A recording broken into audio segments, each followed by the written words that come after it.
right, this is Pastor Sincere, and I am so happy to have another special guest with us today um, with the conversation with Pastor Sincere. We have a very good friend of mine that is very dynamic. He's a community person, the Honorable Judge Christian Becerra. And today, our conversation is going to be about the mental health system and the judicial system and programs that he implemented inside of his court to help his constituents, right? And so, Judge Christian Becerra, tell us a little bit about yourself. My name again is Christian Becerra. I'm the presiding judge of the 434th District Court. And probably the favorite part of my job is that I'm also the judge of the Fort Bend County Felony Mental Health Court. And that's what you're alluding to. And what we do, a little bit more. I'm born and raised in Fort Bend County. I'm the luckiest person alive. I went to Terry High School in Rosenberg.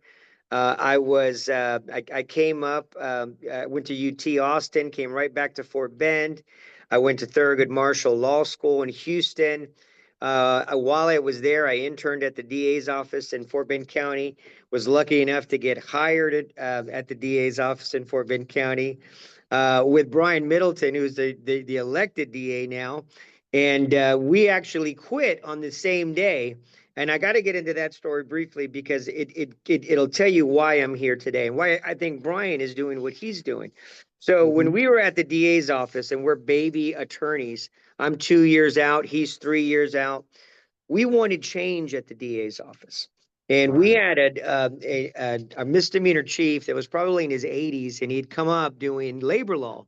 And he said, well, when I want change, we write a demand letter and we demand from the boss that we want this change. So here I am 2 years out of law school with Brian 3 years out, and we write a demand letter. We got all the misdemeanor prosecutors to sign it. John Healy comes in and we present it to him, and it didn't quite go the way that we thought it was going to work. Storms out of the room, red-faced, angry. But the next day, Brian and I and one other young DA marched into his office and we quit. Because we wanted to see change in the justice system in the county that raised us. And now Brian Middleton, as you know, sits on as the elected district attorney of Fort Bend County since 2018. I've been on the bench since 2020 here in the 434th District Court, but we're currently effecting change that we thought about when we were those young attorneys. The mental health court is one of those courts, and what we're working to do is to reduce the recidivism rate of those individuals that find themselves constantly in the cycle of going into the penitentiary, and because they have an illness.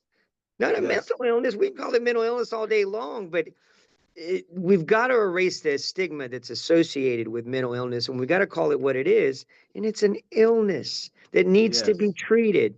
So that's what we're working on in the 434th District Court, as well as the Felony Mental Health Court. Okay. And so that's absolutely awesome, Judge. Tell us, what does that look like? You know, a lot of people are nervous when they go to court. And so now you're talking about adding a whole nother element to it, a program. What does it look like? What is the process? It's what justice looks like. Because if you're afraid to go into a public courtroom, because when you get charged, what are you? Are you guilty of the offense just because the police charge you with something? Innocent until proven guilty. And when I was I was a DA for 2 years, 2.5 years. Then I was a defense attorney for 20 years, and I did civil, family, everything you can imagine. But when I would go into criminal courtrooms all across the state of Texas, I practiced in 20 different jurisdictions. I was in the Valley, Dallas, Austin, you name it. I tried cases all over the place. But when I would go find my client, sometimes it meant that I was a little bit late getting to court, maybe a couple of hours. And I'd find my client sitting in the hallway, and I'd say, man, what are you doing out here? You got to be in the courtroom. Oh, no, man, I'm afraid of that judge in there. And I made jokes before because, as you know, When I was coming up, all the judges pretty much looked alike to me. In Fort Yes. Bend County, Yes. we didn't get our first person of any minority, and I hate saying the word minority because I disagree with that term altogether. But any person of color was not elected as a district court judge or a county-wide bench until 2018. That's Mm, ridiculous that is ridiculous. in the community we live in. But you go out to Brazoria County and there's a courtroom there, the 300th District Court, and it's about the size of a high school gymnasium. And Mm, all along the walls in that courtroom are every judge that ever served as a district court judge in Brazoria County's history. And guess what they all have in common? Pastor Sincere. I'm quite sure we know right I do here. you know? There was one woman, but they all looked the same. And I remember sitting there with my client, and my client's looking at the walls, and he's sitting to himself. He's like, man, I mean, just imagine, how am I going to get justice here? Right. So that's the first step. We've got to have people that better represent our community as a whole. Right. And Fort Bend County is now one of the most diverse counties. But what we also have to do is when they come to the courtroom, we have to remember that they're innocent until proven guilty. And we have to have a Mm, welcoming atmosphere for those people. Now, I know my job is tough. And some people, I've sentenced a man to life in prison without parole. wow. I mean, I do my job. But before that day happens, before they admit guilt, before we get to that point, they've got to be welcome in the courtroom. So you see me in a suit and tie today, and that's because I have this meeting that I have to do tonight. But most of the time, when I'm in the courtroom, I don't have a Mm, tie on. I stopped wearing the robe, and I know my mom hates it because she says you work so hard to get that robe. But I learned this in my mental health court. And mhm. so imagine they're already afraid to come in, but now in the mental health arena, they've got anxiety, they've got Right. some type of disorder. So they come in and it's even more anxiety, more reason, more trauma that affects them. So I stopped wearing the robe because I wanted them to stop seeing me as this, the bad man in the black dress, and I wanted them to be able to Yes. relate to me as a person.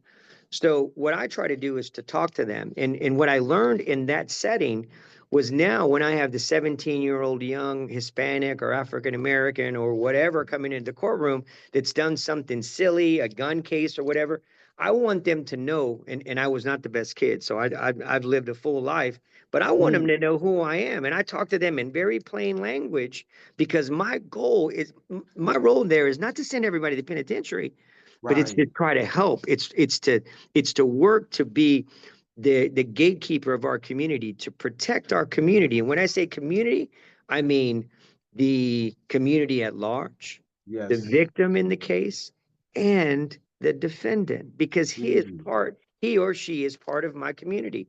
And we need to remember that as judges, as anybody that holds public office, your job is to work within the community and not to get caught up in the prestige of your position, but to help people in your community, period. right. And so, say hypothetically speaking, Pastor Sincere had a dual diagnosis, a mental health issue, as well as a drug related issue, and I got caught uh, taking cigarettes out of a store or something like that, and it turned into a felony for whatever reason. What would happen to me, and how would I get enrolled into your mental health program?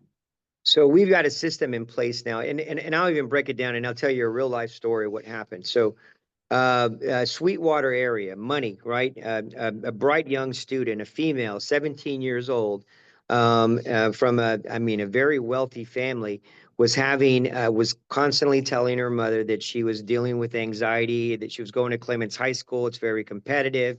And she kept saying, Mom, I need, I can't handle this. It's too much for me to bear.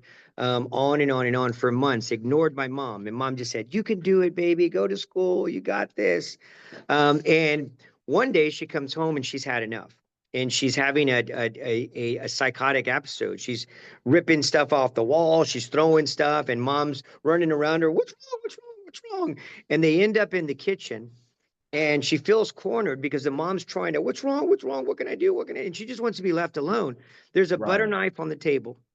She grabs the knife and she turns around and just leave me alone. Just leave me alone. Right. Right. Mom calls the police. Sugar Land Police Department shows up and they say, "Well, what's happening?" And she tells them, "Oh, she's tearing up everything in the house. I don't know what to do. I can't control her. She walked into the kitchen and she grabbed a knife and was waving it." Excuse me? What'd she do? Right? Baby She knife. waved a butter knife. I'm not talking about stealing a pack of cigarettes. Aggravated assault with a deadly Mm, weapon. So we don't understand that this young lady who just was overwhelmed now has a felony, and she's going to Ivy League schools. So and I'm using that as a case, and I'm not saying that, but that is the extreme case. But I wanted you to understand. right. Imagine if you don't have all that money and you don't have all those things. So we want an equal playing field for everyone. So right Mhm. now we have a psychiatrist at the jail. And when somebody comes in and they're having some kind of episode related to a mental illness, we have a Mhm. CIT team that comes to the scene, that talks to them, to tries to de-escalate the situation. And then we have a psychiatrist at the jail. And when the members of the jail staff see that somebody's struggling with mental illness, they'll Mhm. send that psychiatrist to go see a client. Another story, 35-year-old gentleman that's been ignored by his family. He goes into the jail and they think he's a full-on addict and he's been kicked out of his home and he's out on the street and he keeps getting arrested. Well, we had the psychiatrist go see him and come to find out he was diagnosed as with severe bipolar disorder, right? Mm, So he's 35 years old. First time he got diagnosed was when he's 35. And he'd already been in the penitentiary twice, in and out. He's living on the streets, but they put him on medication. mm. Life-changing, Yes. life-changing event for him. So was he an addict, right? Chicken or the egg argument. Or was he out self-medicating to stabilize himself, so when he's up, he's taking barbiturates so he can come down, and when he's down, he's using methamphetamine and speed. So he's got all Mm, these issues going on, but he's been self-medicating for those 20 years, 35-year-old gentleman for that, half of his life. But now that we've got him on the medication, he sees a future, right? He's balanced. However, still has the monkey on his back of addiction. right. So what do Mm, we do with them, Pastor Sincere? Where do we put them? Because we can't send him to a rehab because they're not going to treat the mental illness, and we can't treat him the mental illness because they're not going to deal with the other side of it, which is a dependency on the illegal narcotics. So there's right. some places in the state of Texas and throughout the United States are called dual diagnosis centers. And man, are we in need in Fort Bend County right now. Yes. And this is not only for dual diagnosis centers, but mental health providers we're at a shortage. So Mm, now we're starting to educate families because, and I'm going to skip ahead because the goal is, as a judge, as an elected official, my job doesn't end at 5 o'clock. right. What I see when I see kids, and I know that they're coming from my high school, Title I school at Terry High School, how do I prevent the little girl from picking up the knife? How can I prevent that 35-year-old gentleman and go back into his history when he's 16 and he's showing signs of bipolar disorder? How do we get him diagnosed at 16 so he doesn't end up 35 years and 2 times to the penitentiary at the jail? How do we Right. prevent the action from happening? So that's why you see me out in the community as much as I am with you, trying to Right. educate people. Let's put an end to this. And that's why I go talk to the kids at my school and tell them, man, because I was a bad kid. And grace to God, I got accepted to UT, life-changing event. When I left 3 months later, one of my cousins got arrested by the feds. So I see where I could have been. But again, grace to God. So because I've gotten that gift from God, I've got to go back and pay it Yes. forward. Got to Yes. go back and Yes. pay it forward. Yes. So here's my next question for you, Judge, because we want, the reason why we're doing this particular episode is because we want people to know and understand that the system, even though that's your job, is to assess the situation concerning the evidence, but it's not just about locking people up. It's about helping people where they're at. Now, if somebody commits a terrible offense and they have some type of mental health issue, and you feel that they cannot really function in society without harming Mhm. our community, then we totally understand that. But here's my question. Mhm. Um, when someone goes and they're enrolled into your program, what do they have to do in order Okay. to complete the program? Okay. So you raised some interesting points because let's talk about the 17-year-old kid that has a gun because he thinks it's cool and that's the thing to do. I got to have a gun when I'm 17, and he's with some other friends, and they're all, their brain hasn't fully developed yet, and they see some kid with some kicks that they want to get, and they said, "Oh man, I want those shoes. I'm gonna go get those shoes." And one of them pulls a gun. They sell the shoe. Again, aggravated robbery. They're facing Mhm. serious time. In days old, that's a quick trip to the penitentiary, right? Right. But here I am looking at, and nobody got hurt. Maybe the gun's not even loaded, which is just even more crazy that something like that happens. But I've got in front of me a 5'9", 120-pound, 17-year-old kid. Right. And am I going to send him to the penitentiary? Because the DA's office on a deal like that, they may offer 4 years, which mean he'll do 2. Or let's make it a burglary habitation. They break into somebody's house, they'll do 1 year of the 4 years. But what happens to the 5'9", 120-pound kid that goes to the penitentiary at 17? You and I know Right. what happens, Yes, we right? know. We And know. he comes back with trauma, but beyond imagining, maybe addicted to heroin because yes, there's heroin in prison penitentiary, there's drugs in the penitentiary, and he gets out in a year, and he comes back to us 10 times worse than he was when he went in. And we Yes. have to deal with, and if you look at from a safety issue, we're having to deal with him over and over and over again. And every time he comes back to us, he's a more dangerous because of the trauma that he's had, going into the system. So what it takes us to work to get our docket small enough so I can have individual conversations with these defendants when they come in. And I've taken that same concept we use in mental health court to my everyday docket. So what we're Wow. doing now is when they come in, we're there to work with them. We have a social worker in my courtroom, the defense Mm. attorneys working to try to give them the tools that they need to function as a regular member of society. We've got the DA's office, defense attorney, probation. Everybody's working as a family, Right. and we bring the family into the courtroom because there are eyes and ears at home, and we're all working to uplift that individual to show them that there's another way to get things done in a positive way. So the mental health team, that's what we do. We're all working Mm. to see how can we put this person back on the road to success.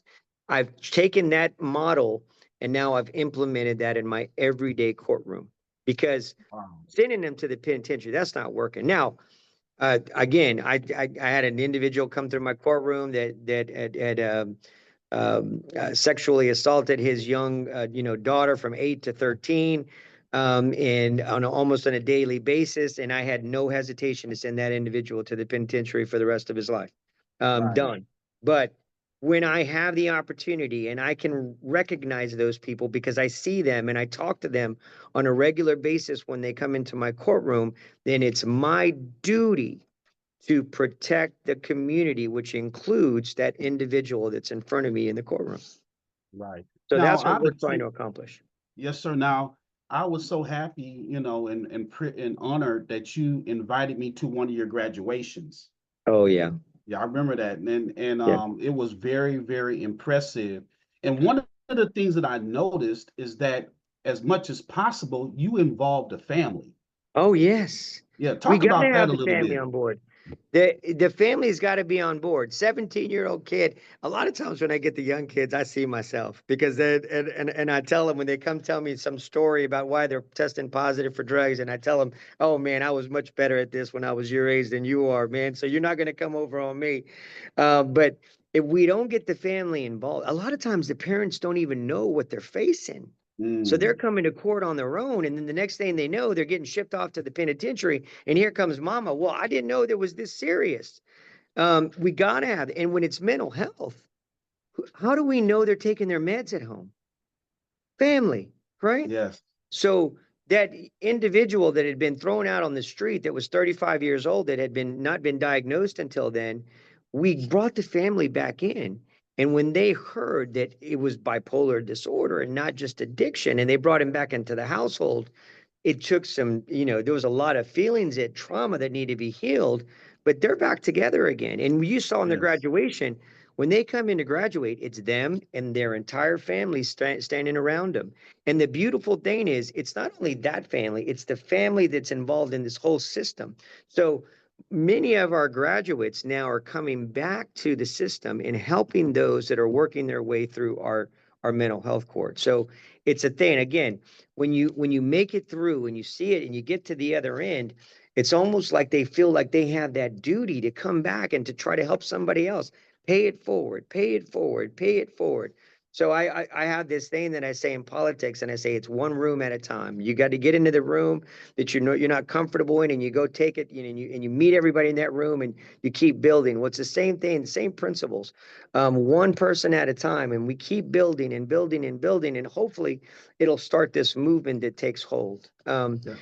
I've got like-minded judges, it's Tyra McCullum, Tony Wallet, Yes. that are Yes. all on board with what we're trying to accomplish. And I think my proudest moment so far as a judge is that I got Tony and Tyra and Judge Carter, who just recently lost an election, but we got to go to a national a meeting at the Department of Justice with like-minded judges from around the country that are trying Right. to reshape the way that we do sentencing in the United States. So there is a movement out there, and an organization called the Sentencing Foundation that is trying to Mm. implement this, what we're doing in my courtroom, around the country. It starts small, but we're going to build big. There's a statement at UT, and it says, "What starts here changes the world." And that's the way that I look at every day when we're working in the courtroom. Right. That's really awesome, Judge. And so let me ask you this question because you were raised in Fort Bend County, that's correct? Yes, sir. Okay. And you've spent pretty much your entire life here. Um, you were attorney in the DA's office. You just articulate your history and all of that kind of stuff. But I just have a feeling that you can make more of an impact in Fort Bend County. And There you you can make are. more of an impact in Fort Bend County. And for certain reasons, and we don't have to go into those reasons, I just feel that you may be able to do. Uh, I know you Yeah. love being a judge, but Yeah. God may be Well, calling you to let me do stop you and I'll something jump else. in. So there is, we've got a lot of troubles in Fort Bend County. And Mhm. I think a lot of it has to do with the fact that we've got to be better about the way that we pick our elected officials. Mhm. And man, I had a young lady that worked on my campaign, and how kids are, they're all about these hashtags, this quick thing. And after she listened to what I wanted to accomplish in my political career, she came up with Better Together. And Right. it means everything to me, man, because we live right now, and let's take a step back and let's look at the Okay. national Okay. perspective. We've and you and I have discussed some of the things that, the swipe of the pen and these Yes. executive Yes. orders and making Yes. these massive changes, and people are looking at, well, these sound bites that, well, they're illegal and they're taking our jobs, and automatically, but they're not considering the ramifications all the way down, or doing Right. away with affirmative action, or all of these things that you can, sure, we need to work on them, but just swipe of the pen power is Yes. dangerous. So we've got people in my community afraid to even leave their house right now because Yes. they're afraid they're going to run into ICE, even though they're legal citizens of the United States. And we've got people that are at home crying since the election. They're filled with fear. And help me with the scripture, because I was just at church Sunday and I read, and I'm gonna miss it, but don't be saddened. Rejoice in the words of the Lord. Uh, Help me out. Give me I'm the with scripture. you. Yep, Uh, I'm with so, you. so what I'm thinking in my mind, right? And I'm a firm believer at listening, and I'm a man of faith. I fought my Catholic religion my entire life, but I've gone back. I found a priest that I like now. I go with my 88-year father to Catholic church, but I make Hmm. my way around to other churches, and I enjoy going, and I enjoy hearing the word of God, wherever it Right. comes from. If it comes from the imam at the mosque, I want to hear the word of God, and I believe in it, and it's within me now. And the mission is right now, right? Sadness, despair, Hmm. fear. Man, when I see this stuff happening, it energizes me because we have the opportunity right now in the most diverse county of the United States That's to, right. to show people that we can come together Yes. and work together to be the best possible. And when I say work together, I mean, listen, there are Republicans that are elected in Fort Bend County. I'm a Yes. Democrat. I'm a Yes. Democrat. I'm going to be a Yes. Democrat the rest of my life. But it's my duty when I win. I've got to work with that person and I've got to find things that we have in common. I'm not going to agree with everything that the governor of Texas is doing.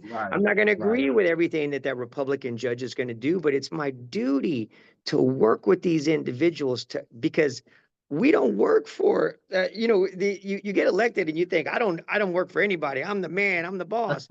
We work for the Right. people. We work for the people. And our job is to make our community better. So we've got to find a way to work together. But Mhm. when I see individuals, and I'll be very vague in the way I say this, but when I Yes. see an individual use hate to gaslight a wedge in our community for Hmm. self-preservation, I can't Mm. stand by that. And that's all Yes. I'm going to say on that matter because it goes against every principle, every fiber of my being says no, ethically, Yes. legally, you name it. So leaders bring people together. They Yes. don't divide. And we have got to find a way to work better. And right now, when we're in this time of despair, man, you want to get motivated about finding ways to work and to fight these swipe of the pen executive Yes. decisions. This Yes. is where Yes. we start right now. So, man, I am motivated. And Right. you know me, I'm everywhere all the time because I love being out in the community. But right now, I am fired up All and right. ready to do what I need to do to make and if we can do this in Fort Bend County, the most diverse Right. county in the United States, we Right. become the jewel of the state of Texas. We become the jewel of the United. We can show a pathway to how things should be done in Washington, D.C. It starts right here in Fort That's Bend County, right. Texas. Right That's here right. in Fort Bend County, Texas. That's right. So, the thing about the conversation with Pastor Sincere, we're also uncensored, right? So you don't want to make an announcement. I'm not making any announcements. There are rumors out there, but and let me just tell you, I'm coming. I'm Okay. coming. I hear Okay, you. I'm coming. I'm coming. I've done a lot of soul searching. And Mhm. Sunday, I got to spend the day with my dad. He's 88 years old. I mean, I'm blessed to have him in my life still, and he's been my guide through life, and I've had a lot of times where I've gone the wrong direction, but he's always there. He's always maintained, and it's a lot like my relationship with the church and with God because I've Yes. gone different Yes. directions, but you find your way back, and we went to church together, we prayed together, and we had a great conversation together.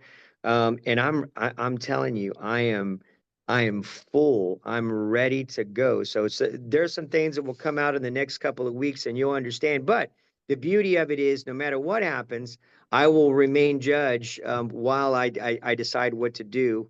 And I've got a lot of work to do. I'm the new administrative judge at the courthouse. Yes. My goal right now is to work with like-minded judges like Judge Wallace, who I love, and Judge McCullum and Judge Matthew, all these judges that are Yes. working so hard in Yes. Fort Bend County. And we're gonna, man, uh, I'm gonna say one more story about Brian Middleton because he has instilled me with this line of wisdom that I carry with me everywhere I go. And when Mm. I won my election, Brian and I go back to law school together. And like I said, we quit. I told you the story already. But when I won, I'm the only elected Latino official in Fort Bend County. One, countywide. That's it. And he Wow. called me that night and he says, "Man, Christian, I'm so proud of you, brother. I'm so proud of you." He goes, "You're the first. You're a trailblazer. You're the only one." And he's like building me up, and I'm feeling like Muhammad Ali, like, and it's like, and he's going, "Go home and enjoy your family tonight, and y'all celebrate."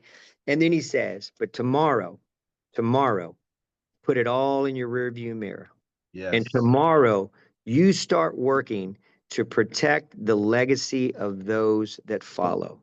And Yes. tell me, Pastor Sincere, that's not some strong word. Yes. Yes. Protect the legacy of those that follow. So when we have Henry Cisneros, my dad brings his story up all the time. Mm-hmm. A Mexican American mayor of San Antonio in the early 1990s, who's running for president, climbing through the ranks. His wife is at home. They've got young children. She's dying of brain cancer.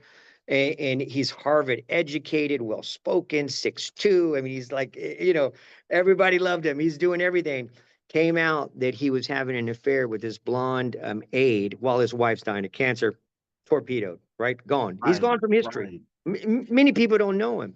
So every day when I talk to my dad, he tells me the same story. When we get out the phone, Henry Cisneros, because he says, as the only Latino elected official for Bend County, you've got the whole community on your back. Because Pastor Sincere, what happens when we get put into a position and we falter? Who gets to blame? Not only us, Yes. Yes. It it definitely resonates with the impacts entire every. community. Yes. That's Yeah. right. Oh, I told you. I told you they couldn't be in a power position. Right. And it Mhm. goes back to those stories that our mom and dad told us when we were growing up.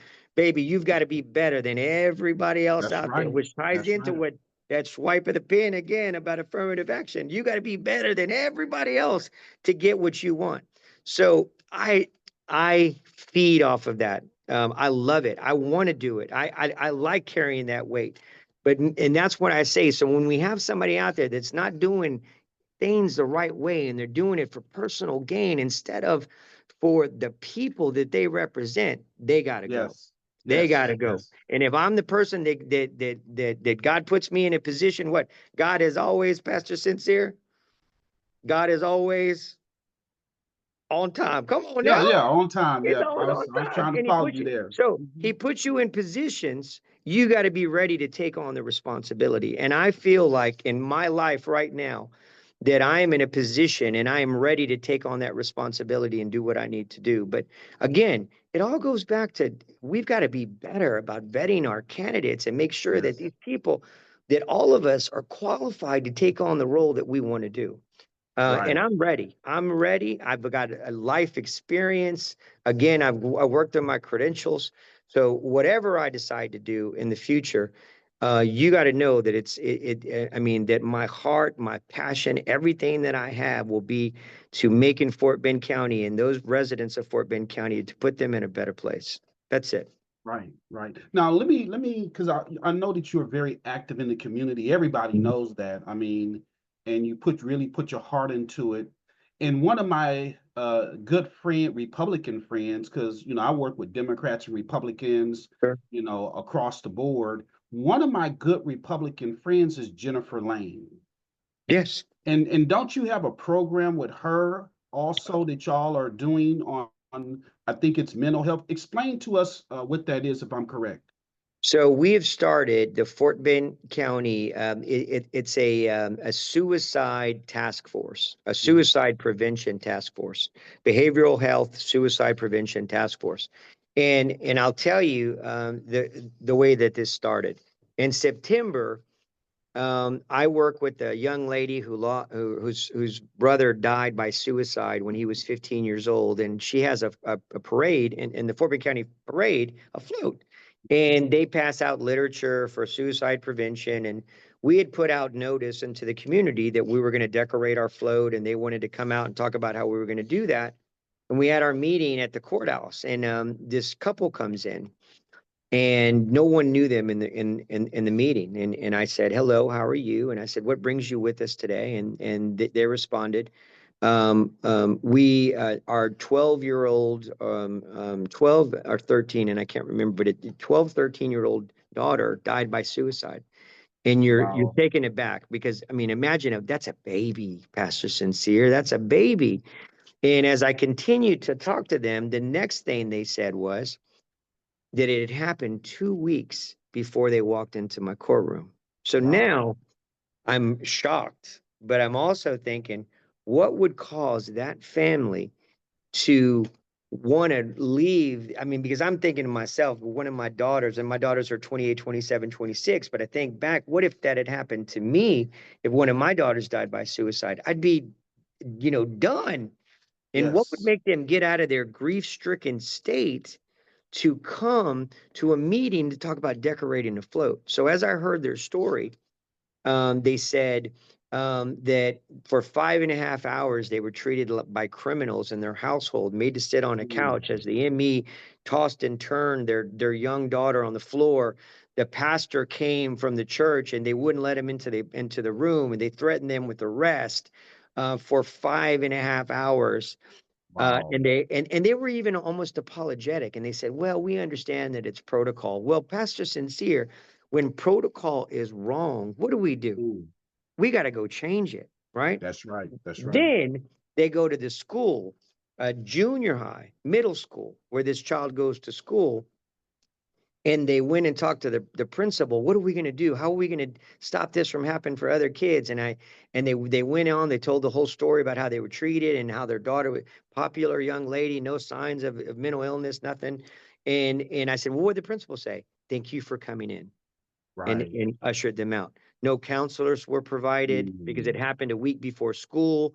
So that was it. So now they're getting angry and they called the school district, and at that time, 2 weeks after the event, they hadn't gotten a phone call back. Well, Wow. I moved to action. Jennifer Lane and I went to high school together, and I know that she's working with Sugar Land about forming a crisis intervention team there. Yes. We call the PITT. people from the American Foundation of Suicide Prevention, and Gretchen Yax, who is a superstar in his lost family members who've died by suicide as well. So we gather all these people and we say, what are we going to do? Call to action. Let's go. So we start and we have this open forum, a town hall meeting on suicide Mm. prevention, so we can tell the story. This is now 2 weeks plus five. It's like 7 weeks later, and Uh-huh. they when we had the meeting, the school district had not called the family back yet. They'd been calling daily, right? So then we have the next meeting. The groups continues to get bigger and bigger, and now we're 12 weeks since the suicide, and it's the child's birthday. Just happened to be 2 days before our second town hall meeting, Wow. and it's her birthday. They're at, I mean, the deepest despair ever because their hearts torn out because it's their daughter's birthday they just lost, and the school district calls on the phone. And they said their Mm. first reaction was, "Oh my God, it's our angel from heaven is pulled, done, and God is working, and that's why they're calling." And they answered the phone in the school. They said, "Oh, thank you for calling. We're so happy you called." And you know what they asked? "We're just calling to see why your daughter hasn't been in school." What? Yes. Salt in the wound. Again, illustrating what are we doing? And do we hear about all these suicides that are happening in Fort Bend County right now with these kids? No, no, Nobody's no. talking about it because we have this archaic way of thinking that if we say we've lost a 12-year-old, 13-year-old, 14-year-old, 18-year-old child to suicide, that we're going to have this copy. They just don't want to deal with it.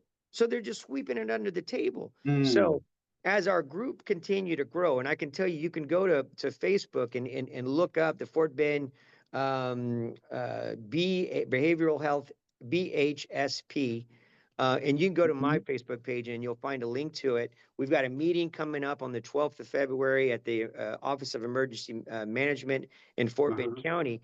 But I kept having these meetings and I couldn't get anybody from the school districts to come. So, you know Wow. me, Pastor Sincere, I'm not afraid to step on some toes. So Come on, I you got. called them out and Mhm. I said, we've invited all the school districts and school board members, and yet they've not come. And I said, I guess they don't care about our children. And Right. the next meeting, they were all there. So There you it go. has grown. We've got over 500 followers now with our page. We've got, I'm working with Fort Bend ISD, with LCISD. We've had principals, counselors, and we're all working to try to fix, to try to modernize, to try to change the way that we go about it. How does it start? Prevent the action. Again, education, education, education. Yes. But we Yes. also need more money from Austin. So what we're building on right now is to come up, and also a website. So if you live in Fresno, then you're going to know these are the resources for you in the Fresno area. If you live in Fulshire, these are the resources for you in Fulshire. And we're going to develop an app that you can pitch in. Here's my zip code. I need help. Go here. And everybody that's out there, there's an easier way, 988, right? You dial Yes. 988 and it'll Yes. take you Yes. directly to somebody to talk to you. But I want local resources. So we have people that deal in mental health. Uh, they work resources, and they're coming to Right. these meetings and they're volunteering their time to help people, guide them through the process. I Mm. work with Brandon Baca. You know Brandon Baca Yeah. Oh, from yeah. I know Brandon. Hmm. Brandon and his church over at the bridge. Remember I told you how the family was sitting out there, talked to Sheriff Fagan. Sheriff Fagan's on board, crisis Mm. intervention team. So instead of the normal police officer going out to the scene, we'll have the CIT. crisis intervention team Yeah. there, and also a team that will be on call from church groups like your church and like Yes. any other church in Fort Bend County that will go sit with the family why this process is going. We can Mm. be better. We can be better, Pastor Yes. Sincere. We can be better, and we can be an example for the rest of the state of Texas. Yes. Yes. I hear you. So, February 12th, go to my Facebook page. You'll see it. It'll take you to the other link.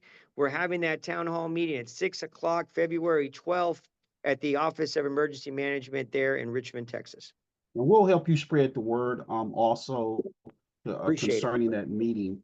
Well, Judge Christian Becerra, Judge Becerra, if you had one last word to tell the community, um, what would you tell them? What is the last thing that you want to tell the community tonight to inspire them and let them know that you're here to help them? You're you're tackling the mental health issue head on. You're trying to destroy the stigma, and that there may be better things to come in the future. Man, that's a lot. You know what I'm gonna tell you? All is possible. All is possible. And I know that there's a lot of people out there with all the things that are going on in our country right now that are filled with despair and anger. But use that energy. Find a cause that your heart and God takes you to, and then throw everything you have, every ounce of passion you have, every ounce in your body. And if we work together, we can be the change. We can be the Yes, change together. But it means me and you working together, Pastor Sincere, and working with the rest of the community, yes. like-minded individuals coming together. We can be the change if we work together. Well, we want to thank you for joining us tonight on the conversation with Pastor Sincere. We want to make sure that this is not your last time joining us. There's so much You to know talk I'll be about back. in You know I'll be back, brother. in Fort Bend. Yep, definitely in Fort Bend County. And we also want to let all of our listeners know and our followers know that um, you can find us on Spotify, Amazon Music, TuneIn, iHeartRadio, YouTube, Facebook, and every major platform out there. And that we're here to have the conversation and talk about the real issues that real people face because of the fact that people are real and they're going through a lot. And so we just want to thank you again, Judge Becerra, for joining us today. And you have a wonderful event tonight and have a wonderful week. And we'll be talking to you soon. We'll see you soon, Pastor. All right. Bye bye. Thank you. Bye bye.